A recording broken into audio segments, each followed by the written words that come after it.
Bonjour à tous, c'est CryptoLé. J'espère que vous allez bien aujourd'hui. 12 août, mercredi. C'est parti pour les nouvelles sur XRP. Avant tout, le prix 1,207 en hausse de 1,43. On a frôlé, on est descendu pendant pas longtemps à 99 cents hier et cela a immédiatement été racheté. Si on peut voir les transactions dans la dernière minute. Et ceux qui ne connaissent pas le site-là, ça fait un bon bout de temps que je n'avais pas montré d'image. Ça s'appelle fiatleague.com et vous pouvez choisir la crypto que vous voulez et voir les devises où ce qu'il y a le plus d'échanges. USD avec présentement États-Unis, là on voit ici Europe et quelque part ici en Asie. OK? Fait que c'est une image représentative de qu'est-ce qui se passe. Plutôt cool, non? Pour ceux qui n'ont jamais vu ça. Et quand il y a des grosses transactions, on voit des blocs. Comme par exemple ici 12 159, qui est le bloc. Bon, avant de vous montrer la nouvelle que j'ai trouvée, on dirait que X, okay, Twitter, est broken. J'ai reçu ici sur mon notification un post de M. Kitao, mais qui date du 12 décembre 2017. En quoi il dit Yahoo, le XRP atteint des sommets historiques. Oubliez le Bitcoin, on mise tout sur le XRP. Et quand il était voir la date, 12 décembre 2017, ça représentait un prix dans ce temps-là d'avoir cassé l'ancien plus haut et c'était 47 cents 80 le 12 décembre 2017. Juste avant que ça monte à 3,40$. Un peu étrange que X me suggère ce tweet-là. Je comprends pas pourquoi. Vraiment, on dirait que c'est brisé. Leur algo, un matin, bizarre. Et, bon, la nouvelle que j'ai trouvée, c'est la Banque nationale du Canada. Eh oui, Banque nationale du Canada qui a divulgué des informations sur son ETF Bitwise XRP. Et son dernier formulaire 13F portant sur ses avoirs au 30 juin fait état de cet ETF, qu'on va aller voir les preuves. L'exposition institutionnelle au XRP continue d'apparaître dans les documents réglementaires, très important. Fait que le document, il est ici, sur la SEC, dans les archives, et il faut fouiller pour le trouver. On peut voir Filling Date 2026, 8 du 10. OK? Ils ont fait ça vraiment il n'y a pas longtemps. Et tout de suite effectif. Puis, quand on fouille un peu plus, on peut voir que c'est le Bitwise XRP ETF. Puis, les preuves sont là. National Bank of Canada, au 800 Saint-Jacques Street à Montréal. OK? Alors, le monde qui pense que le prix présentement du XRP est bas et qui sont découragés et qui ont tout vendu, ça ne va pas être à votre place. Les institutions, eux, ils vont acheter au prix que présentement on voit et quelqu'un qui rentre dans un ETF à ce prix-là a pas mal plus de chances de faire de l'argent que d'avoir acheté quand le ETF était au top. Okay? Fait que c'est sûr et certain que c'est pas un conseil financier, mais quand même, il faut savoir lire entre les lignes. Okay? Ça, c'est des preuves. United States Security and Exchange Commission, forme 13F, cover page. Vous fouillez, vous trouvez, comme moi, les infos. Okay? Nouvelle aussi, très importante. La Maison-Blanche s'engage à faire adopter la loi Clarity sur les crypto-monnaies en septembre. Patrick Witt affirme que l'administration Trump reste pleinement déterminée à faire adopter ce projet de loi. C'est dans la poche, OK? Là, le monde s'était remis, OK, là, sont en période où il ne se passe rien, et ils reviennent de 15, et ça prend 60 voix. Ouais, je suis tout au courant de ça. OK? Mais entre-temps, il y a des choses qui se passent aussi de l'autre côté de la Maison-Blanche, avec aussi la SEC et le CFTC. Regardez bien ça, qu'est-ce que je vais vous montrer. OK? La SEC s'apprête à lancer 2 initiatives majeures dans les prochains jours. Nouvelle qui est sortie hier. Ça va être susceptible de dynamiser, si je dis, davantage le secteur des cryptos aux États-Unis, alors qu'un projet de loi historique sur les actifs numériques est bloqué au Congrès. Ouais, c'est peut-être bloqué au Congrès. Mais la SEC peuvent changer la donne. OK? Je vais vous traduire qu'est-ce que ça veut dire. Le texte qui est ici. OK? Ça, c'est qu'ils peuvent mettre un nouveau cadre pour certains cryptoactifs. Comme par exemple aussi une exemption pour les actions tokenisées. Et ça, ben, ça va ouvrir la porte potentiellement à du trading H24. Et eux, ils peuvent faire des choses de leur côté. Et quand ils vont arriver le 15 septembre, n'oubliez pas que le vote, c'est impossible de passer à côté, là. Ben, il est important, ok, c'est obligatoire. Mais d'ici vendredi, ça pourrait être de quoi qu'ils mettent en marche comme ça rapidement. C'était comme pas mal vu, 241 000 vues. Puis, ils se préparent à lancer deux initiatives majeures. Okay, le cadre pour certains actifs, puis une exemption pour les actions tokenisées. Ce qui permettrait de faire du trading H24. Eux, ils ont le pouvoir de faire ça. OK? Je répète, la SEC s'apprête à lancer deux initiatives majeures dans les prochains jours. C'est pas rien, c'est une big news. N'oubliez pas qu'il y a eu un hack sur Coreum avec le bridge. Les bridges, moi j'utilise jamais ça là. Dans le temps, j'utilisais ça, mais des petites quantités d'XRP. Et j'ai rarement eu genre totale confiance pour bridger d'une blockchain à une autre. Très, très, très, très, très encore possible de vous faire avoir. Faites pas ça. Et bientôt, ça va être vraiment de quoi qui va être même plus possible. Là. Surtout si on reste avec XRP, ok? Parce qu'on va avoir carrément tout à un endroit sans être obligé de rien faire comme le lending. Ils vont être natifs sur le ledger. Fait qu'il y a eu 200 000 XRP qui ont été détournés du pont interchaîne Coreum, exploitant une faille dans la vérification des dépôts du pont pour créer de faux soldes et déclencher de véritables retraits. Okay? 200 000 XRP. C'est quand même pas rien. C'est juste que les bridges, si vous êtes quelqu'un qui utilisait ça beaucoup, méfiance.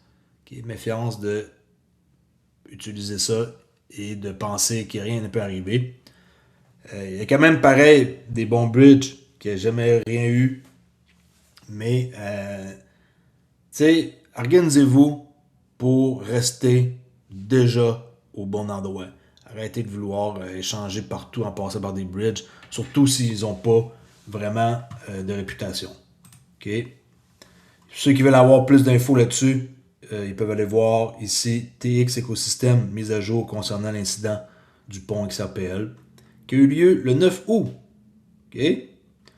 Ça dit en gros que le pont XRPL est exploité et des XRP ont été dérobés dans le portefeuille de réserve du pont sur le registre XRP. Le pont a été suspendu et la vulnérabilité a été identifiée et toutes les solutions potentielles sont en cours d'évaluation. Il s'agissait d'un incident isolé et les transactions futures ne seront pas affectées. Okay? Qu'est-ce qui s'est passé, l'impact des mesures et tout? Faites attention, la crypto comporte des risques, c'est dangereux, il y a beaucoup de mauvais joueurs. Et il faut faire attention avec qui on fait affaire.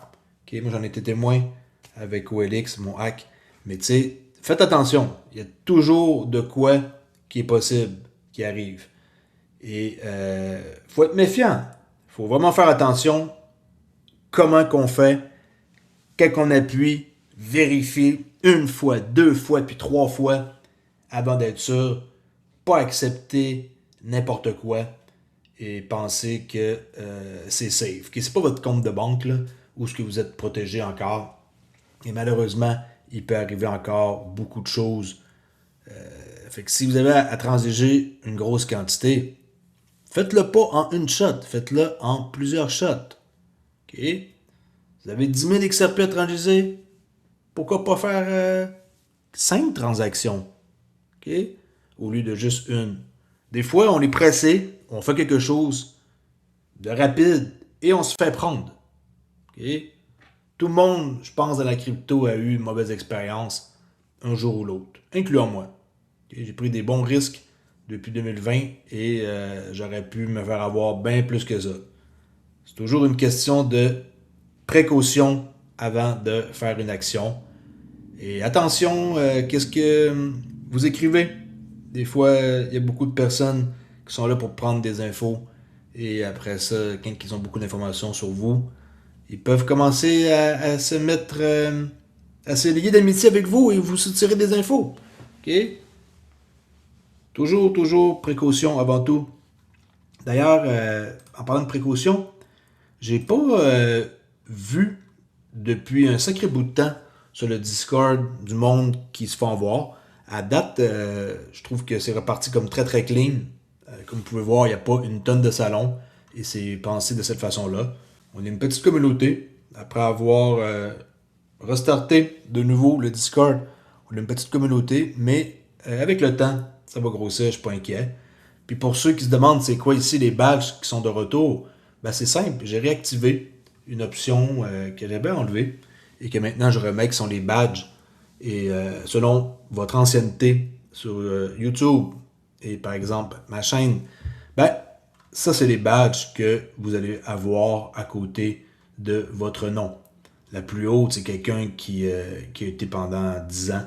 Ok, ben, là, ça c'est le top là.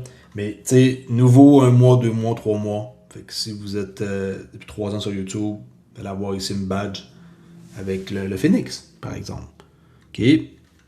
Fait que ça c'est dit, faites attention. Je vous le dis, la crypto, c'est traite. Et j'ai pas envie d'entendre des histoires d'horreur de la part de ma communauté, en quoi que ils sont fait avoir avec un bridge. OK? N'oubliez pas la news, important, pour ce qui est de la Banque nationale du Canada, qui ont, que on trouve sur eux qui ont divulgué, parce que c'est pas vraiment eux qui s'en vantent, là. On s'entend, là? On trouve les infos quand on fait des recherches, mais la plupart du monde qui sont à leur niveau ne vont pas faire nécessairement un tweet pour vous laisser savoir « Hey, guys, on a rempli un formulaire 13F sur XRP avec Bitwise. » Vraiment pas. Ils font leur truc en douce. Ils sont peut-être aussi pareils plus tard. Et that's it. Soyez au courant du prix. Oui, le prix, il est poche. Oui, il est bas. Mais un prix comme ça est une occasion en or pour ceux qui n'ont pas entré dans XRP à un prix en dessous de 1$ au broche. Et ça reste que je suis encore en profit, parce que ma moyenne est bien en dessous de 1,2$. Mais il y a du monde qui a acheté à 3$. Okay? Fait que ça, c'est sûr que c'est plate. Mais pour ceux qui n'ont pas encore d'XRP, même si je ne suis pas un conseiller financier, vous êtes vraiment à un prix incroyable. Okay? 1,2$, 1,1$. Ça peut descendre en passant en dessous de 1$. Là. Vous avez une chance. Une chance de ne pas avoir acheté dans une zone comme ici, ou une zone ici, ou ici. Là, vous avez une autre chance. On pourrait dire une chance, 2 chances, 3 chances, c'est grosso modo. Vous êtes dans votre 4e chance de pouvoir avoir un prix comme très intéressant. Ça ne veut pas dire que le prix ne peut pas descendre encore dans les 80, 60 cents. Aucune idée.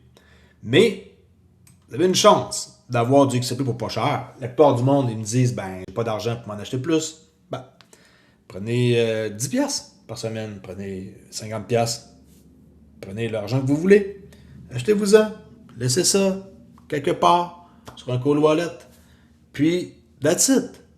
Okay? Vous les oubliez là, vous les laissez là. Vous ne faites pas de trading avec, vous ne faites pas de staking, vous n'allez pas sur Firelight, vous n'allez pas nulle part sur Xaman et essayer de mettre vos XRP pour avoir un MEG à 3%.